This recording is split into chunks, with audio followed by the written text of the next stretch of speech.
Super commando ध्रुव voodoo. दोस्तों, आपने इसके पहले भाग में पढ़ा। कुछ लोग एक बैंक लूटने आते हैं और वहाँ पे एक प्राचीन अफ्रीका की कृषि प्राचीन विद्या का भी प्रयोग करते हैं लूटने के लिए। परंतु वहाँ पे ध्रुव से उनका सामना होता है और वो बैंक नहीं लूट पाते और कुछ उनके साथी पकड़ लिए जाते हैं।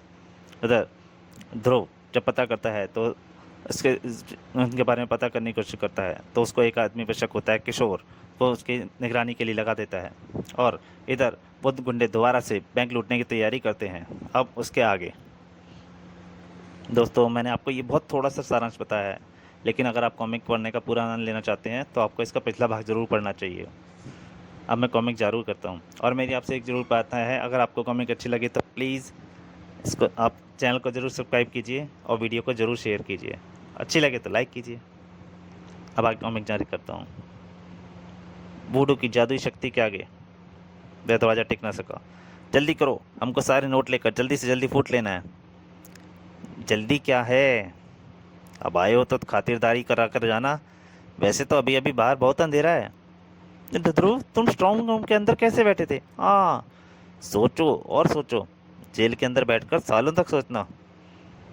अरे बांके झूठे, तूने यह नहीं बताया था हमें ध्रुव से भिड़ना पड़ेगा। आए, माना कि तुमको मेरी शक्ल पसंद नहीं है, लेकिन अब आई गए हो तो हाथ तो मिलाते जाओ मेरे दोस्त। हाय, मर गया रे मेरी अम्मा। अब बताओ बांके, तुम्हारे लिए मैं क्या। लेकिन अभी उड़ता हुआ चाकू दोनों के बीच से गुजर गया। कौन कौन हो तुम? बांके की दोस्त और तुम्हारी दुश्मन। ध्रुव तेजी से नीचे झुका, पर फिर तेजी बीते चाकू उसके बालों को छूता हुआ पीछे लकड़ी के बक्से में धंस गया। ओह, ये लड़की तो वाकई खतरनाक है। अगर ये चाकू इंच पर नीचे होता तो मेरा बोलोराम हो गया होता। और मेरे साथ परेशानी ये है कि मैं लड़कियों के ऊपर हाथ नहीं उठा सकता। ध्रुव ने लकड़ी के एक बक्से को उठाकर तेजी से रीटा की तरफ फेंका, लेकिन रीटा पहले ही एक बार फिर हाथ घुमा चुकी थी। बहुत अच्छा, ठीक वैसा ही जैसा मैं चाहता था। चाकू अपने निशाने पर जा लगा और बक्से का तला अलग हो गया और उसमें हजारों की संख्या में रुपए के सिक्के रीटा के सिर पर आ गिरे। ध्रुव बगैर कोई क्षण गवाए बाहर की तरफ भागा और उसने स्ट्रांग रूम का दरवाज़ा बाहर से बंद कर दिया। चलो, इनका तो इंतजाम हो। इतनी उतावली ठीक नहीं है ध्रुव बेटे। ओ वुडू मास्टर, तो तुम आखिर आ ही गए मेरे सामने। आना ही पड़ा, वरना अगली बार मुझको फिर अपने गैंग में नए आदमी भर्ती करने पड़ते। लेकिन तुम आगे मत बढ़ना। इस पुतले को पहचानते हो ना? ये तुम्हारी माँ का पुतला है और अब मैं इस पुतले के कंधे में सिलाई घुसाता हूँ। यकीन करो, इस वक्त तुम्हारी माँ के कंधे में ज़बरदस्त दर्द हो रहा होगा। अब अगर तुमने मेरी कर्मचारियों को रोकने की कोशिश की तो मैं इस पुतले का हाथ तोड़ दूंगा।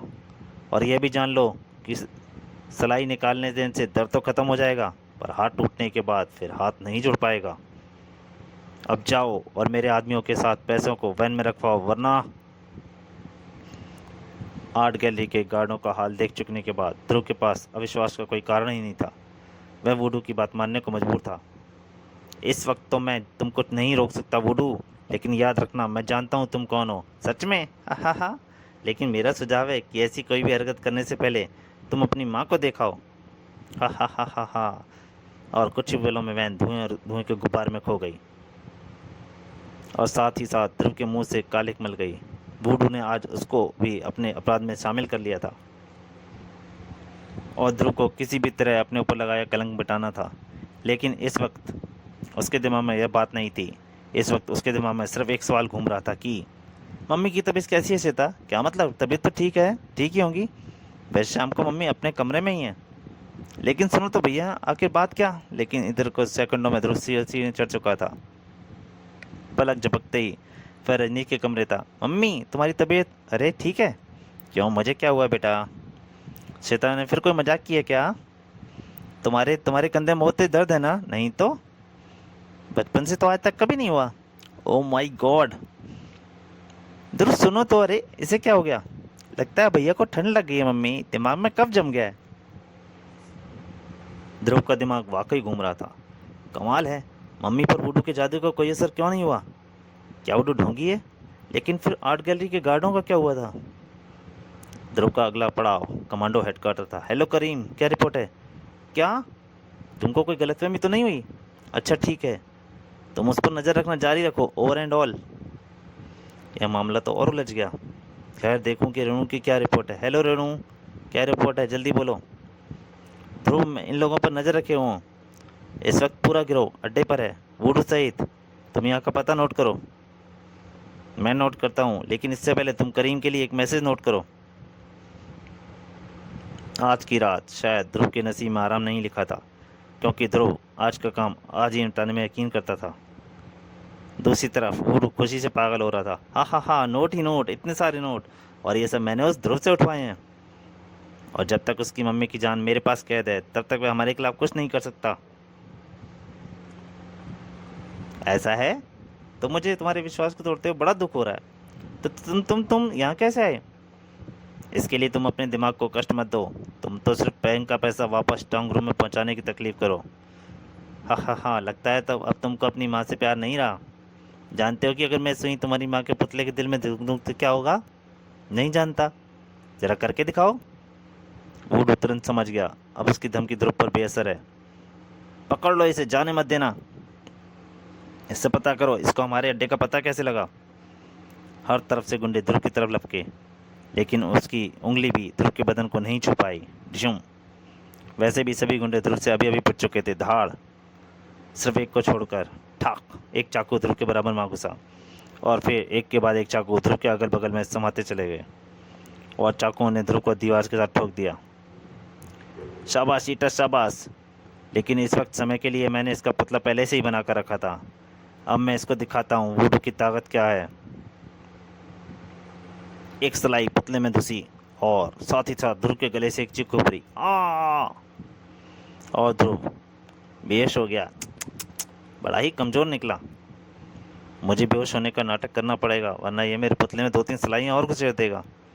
ध्रुव जानबूझकर बेहोश होने का नाटक कर रहा था। अब जब तक यह मेरे वश में है, तब तक पुलिस भी हमारा कुछ नहीं बिगाड़ सकती। रीटा, आज और अभी से यह पंछी तुम्हारी निगरानी में रहेगा। अब मैं चलता हूँ, मुझे अभी और भी बहुत से काम है। माँ के, तुम मेरे साथ बाहर आओ, मुझे तुमसे कुछ ज़रूरी बात करनी है। और बाहर वुडू बाहर आ रहा है, यही मौका है। तुम पिछले दरवाजे से अंदर जाकर अपना काम शुरू करो। ओके करीम। और मैं और रेनू वुडू को वापस अंदर भेजने का इंतजाम करते हैं। एक आकृति तेजी से मकान की तरफ बढ़ी और अंधेरे में गुम हो गई। दूसरी तरफ वुडू परेशान था। यह वैन स्टार्ट क्यों नहीं हो रही है? शायद किसी ने इसका स्पार्क प्लग निकाल लिया है। तुम कौन? लेकिन ठहरो, मैं तुम दोनों को पहचानता हूँ। तुम दोनों तो कमांडो फोर्स के कैडेट हो। तुम्हारी जनरल नॉलेज अच्छी है वुडू। हाँ हाँ, लेकिन तुम्हारा ध्रुव कैप्टन तो इस वक्त मेरे वुडू तंत्र की कैद में है। मेरे एक इशारे पर उसकी जान जा सकती है।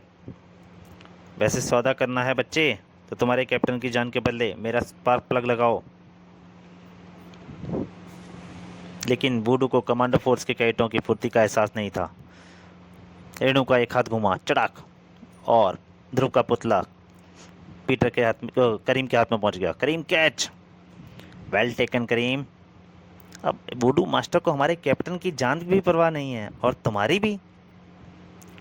वाह रेणु, लेकिन घूंसा जरा हल्का था, एक जरा जोर से और लग जाए तो ये लो कमांडो करीम। शुम। अपनी कमांडो फोर्स के कैडेटों की खुश रखना मेरा फर्ज है।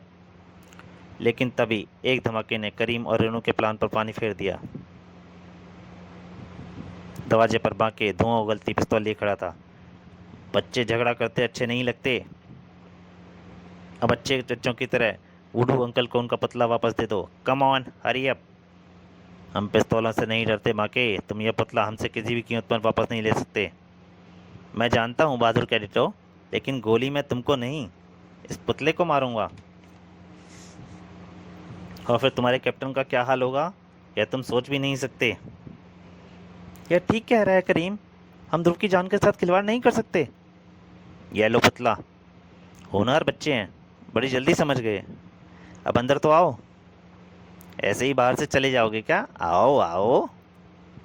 अंदर रीटा रामपुरी बदहवास थी। वुडू वुडू, बहुत अच्छा हुआ कि आप आ गए। यह लड़का तो होश में आ गया, और अब इसके गले में दर्द भी नहीं है।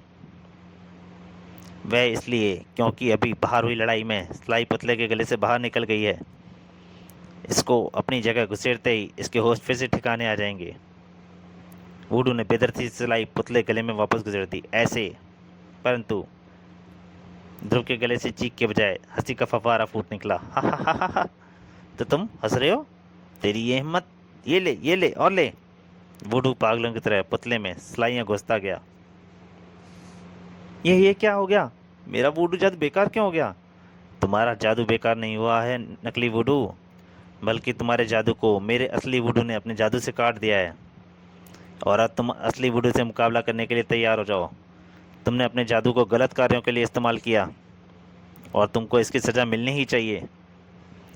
अरे ये कौन है? पकड़ो इसे। हाँ, तुम्हारे सभी साथी बेहोश पड़े हैं नकली वुडू, और जितने होश में हैं उनके लिए कमांडो फोर्स बहुत है।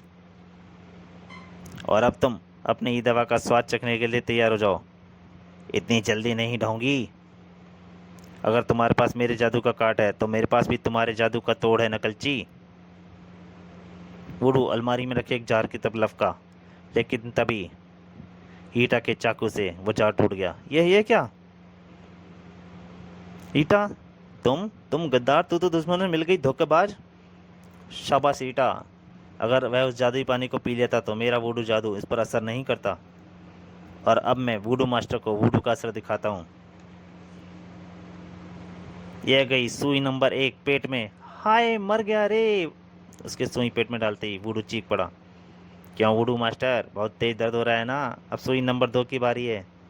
ये उसने दूसरी में आते ही वुडू बुरी तरह चीख पड़ा। दैया रे, लेकिन यह संभव है? जब तुम हाय जानते ही नहीं मैं कौन हूँ तो तुम मेरा पुतला कैसे बना सकते हो? हाय, बस करो, नहीं तो मैं मर जाऊंगा। अच्छा चलो, तुम कहते हो तो और तुमको परेशान नहीं करते, लेकिन तुमने यह कैसे समझा कि हम तुमको नहीं जानते? देखो, इस पुतले की शक्ल तुमसे मिलती है ना या नहीं प्रोफेसर बलसाड़? यही है तो मेरा ही पुतला है, पर तुम कौन हो? और तुम वुडू और जादू किसने सिखाया? ध्रुव बोल पड़ा। इसको वुडू तुमने ही सिखाया है बलसाड़, क्योंकि तुम इसके गाइड हो। किशोर तुम? हाँ प्रोफेसर बलसाड़, अगर मैं चाहता तो तुमको आधे घंटे पहले ही पकड़ सकता था, पर मैं तुमको किशोर से ही पकड़वाना चाहता था, ताकि तुम खुद समझ सको कि वुडू का दर्द क्या होता है। तो तुम यह सब पहले से ही जानते थे? तुम सबने मुझे बेवकूफ़ बनाया, उल्लू बनाया। आइए इंस्पेक्टर साहब। रेणु का मैसेज मिलते ही मैं चल पड़ा। यहाँ पर सब ठीक तो है ना? फर्स्ट क्लास, लेकिन आप अपने इसको जल्दी से जल्दी यहाँ से ले जाइए, वरना अपने बच्चे बाल भी नोच डालेगा। और फिर शाबाश किशोर, तुमने अपना पार्ट बहुत खुशी से अदा किया। यह सब तो करीम की ट्रेनिंग का कमाल है। वास्तव में पहले मेरा शक तुम पर ही था किशोर, लेकिन करीम से यह जानकर कि बैंक डकैती के समय तुम घर पर ही थे, मुझे अपना विचार बदलना पड़ा। मेरी जानकारी में सिर्फ 2 ही लोग वुडू तंत्र के बारे में जानते थे, और वह दूसरा व्यक्ति प्रोफेसर बलसाड़ था। इसलिए जब रेणु से मुझको इनके अड्डे का पता लगा तो मैंने तुमको करीम द्वारा तुरंत यहाँ बुलवा भेजा। अब मुझे सारी बातें समझ में आ रही हैं। शुरू में प्रोफेसर बलसाड़ ने मुझको लालच दिया था कि अगर मैं उनके लिए कहीं से वुडू किताब खोज लाऊं तो वे मुझको घर में बैठे ही पीएचडी करवा देंगे। लेकिन चूंकि मेरे शोध कार्य का विषय भी यही था, इसलिए मैंने वह किताब बलसाड़ को देने से पहले खुद भी ध्यान से पढ़ी। इसलिए मुझको भी वुडू जादू के तरीका प्रयोग भी आ गया था, और उसी से मुझे वह मंत्र जल बनाने का तरीका भी पता चल गया, जिसको मैंने तुमको पिलाकर वुडू जादू से मुक्त कर दिया। लेकिन आखिरी वक्त पर रीटा अगर चाकू से जार न तोड़ देती तो शायद मैं बलसाड़ को सबक ना सिखा पाता। लेकिन आखिरी समय में ये रीटा रामपुरी हमारी तरफ कैसे हो गई ध्रुव? हाँ हाँ हाँ, बता दूँ रीटा, बता दो। अब अपने दोस्तों से क्या पर्दा रखा जाए? तो सब सुनो, दरअसल यह रीटा रामपुरी कमांडो फोर्स का कैडेट पीटर है। क्या? हाँ हाँ हाँ हाँ। मैंने सोचा कि क्यों ना दाढ़ी मूछें निकलने से पहले इसकी शक्ल का फ़ायदा उठा लिया जाए। ओह, पतली आवाज़ में पतली आवाज़ बनाकर मेरा तो गला ही बैठ गया। कुछ भी कहो पीटर, लेकिन लड़की बनकर तुम मुझसे भी ज़्यादा खूबसूरत लग रहे थे। Oh shut up Renu. I am sorry Peter, लेकिन सिर्फ यही एक रूप ऐसा था जिसमें तुमको कोई भी नहीं पहचान सकता था। ये गुंडे सोच भी नहीं सकते थे कि कमांडो फोर्स के कठोर कैडेट कोमल लड़की बन सकते हैं। यह सब तो मैं पहले ही समझ चुका था कैप्टन। वैसे भी तुम्हारा हर हुक्म मानना मेरा कर्तव्य है। लेकिन अगर पीटर वुडू के गैंग में शामिल ही था तो मुझे इस गैंग के पीछे लगाने की क्या ज़रूरत थी ध्रुव? बहुत ज़रूरी था रेणु, क्योंकि पीटर की हर हरकत पीटर को हर वक्त इन गुंडों के बीच में ही रहना था और ऐसे में मेरे पास संदेश भेजना इसके लिए खतरनाक भी हो सकता था। You are right captain. एक बात मुझको अभी भी परेशान कर रही है, वह यह है कि मम्मी पर वूडू के जादू का असर क्यों नहीं हुआ। यह तो मैं भी नहीं जानता। जहाँ तक मैं समझता हूँ वह पुतला बलसाड़ ने तुम्हारी माँ के नाम से बनाया था ताकि वह तुमको अपने वश में रख सके। अब या तो बलसाड़ से वूडू का पुतला ठीक प्रकार से नहीं बन पाया या या फिर वह तुम्हारी माँ नहीं, मेरा मतलब है रिश्ते में कहीं पर कोई चूक है। अच्छा, तो फिर यही बात होगी। मेरी माँ को गुजरे तो काफ़ी वक्त हो गया है। मुझे इस वक्त पालने वाली माँ मुझे जन्म देने वाली माँ नहीं है। और तंत्र मंत्र में माँ का मतलब जन्म देने वाली माँ से ही होता है। पर इस किताब का मैं क्या करूँ। तुम पीएचडी किसी और विषय में कर लेना। इस समय तो मुझे इस किताब का एक ही इस्तेमाल ध्यान में आ रहा है, और सर्दी में हाथ तापने का। समाप्त।